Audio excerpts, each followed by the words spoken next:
At least there's no lens flares this time around.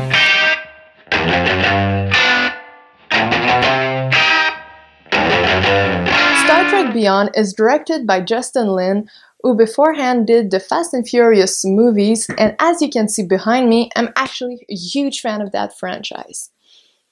That being said, I wasn't sure if Justin Lin was gonna be good with Star Trek, since one is action-packed movie and the other one is science fiction. So on one side I was curious and excited, on the other one I was nervous. So it was mix and match on how good it would be. Now this movie features Chris Pine as Captain Kirk and Zachary Quinto as Mr. Spock. And also pretty much the whole Enterprise crew that we saw in the two previous movies, and they came back for this one.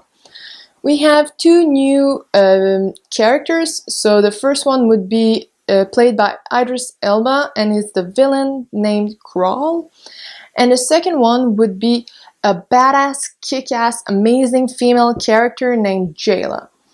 So the story is, I believe, one of the classic, or it's gonna become a classic of the Star Trek franchise, because it has that mystery, exploring a new planet idea into it. So the Enterprise is 3 years into its 5 years trip through exploring uncharted space, and their ship is taken over and destroyed by Crawl, who is actually after an artifact that he picked up on their voyages.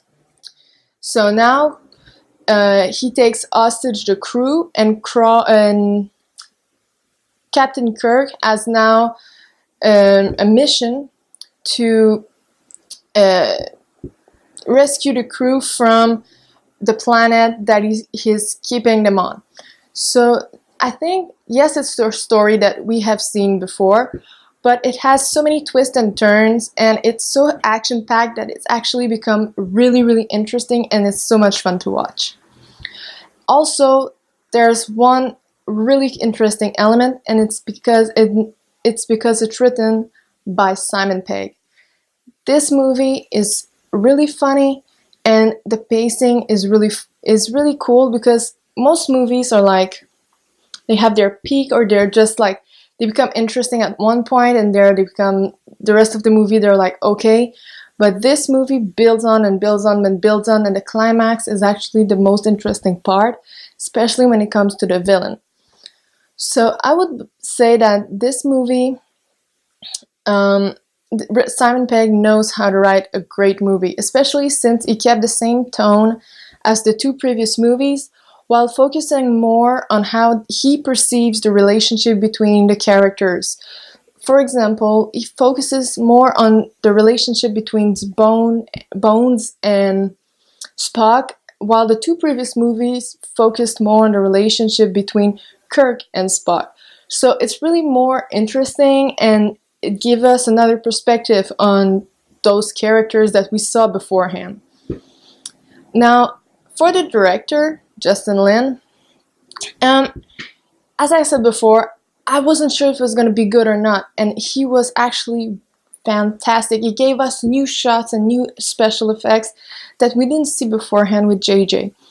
I think the first movie and the second movie were great, but I think they felt like JJ Abrams' movie, and now we have something new, something to add to the Star Trek franchise that those two movies added, but a third movie couldn't add more to the Star Trek franchise.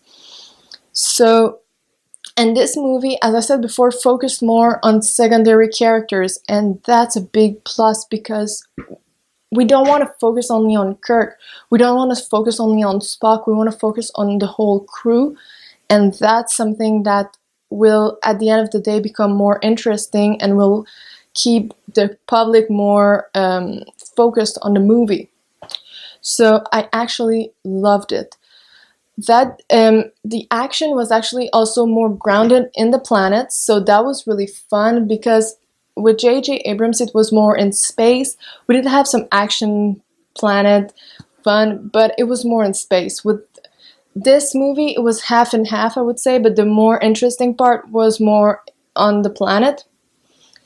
So, and you will know when you see the movie because it's really the only critic I would have to say about it would be when they are in space, it becomes a little bit, the action becomes a bit repetitive, and I would cut a little bit on the action and add a little bit more breaks to focus more on the new characters, give them more backstories, because especially for Jayla, her character, as much kick-ass as she is, she's a bit hollow, and I wish we knew more about her and how she arrived there, who she is, and I wish we knew more.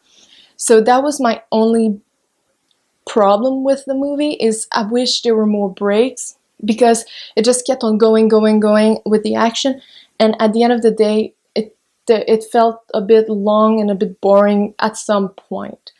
That was my biggest critic. But all in all, what Justin Lin did was mixed perfectly what the original movies did, which was this idea of exploring space, an uncharted space, which was this idea of adventure and not knowing where they were going, and the idea of J.J. Abrams movies, which were more action-packed and character-focused on relationship, and he mixed them both to give us a movie that I think everyone can enjoy and find what they love about Star Trek in it. So I would give Star Trek Beyond an A-. So thank you guys for watching, and comment below.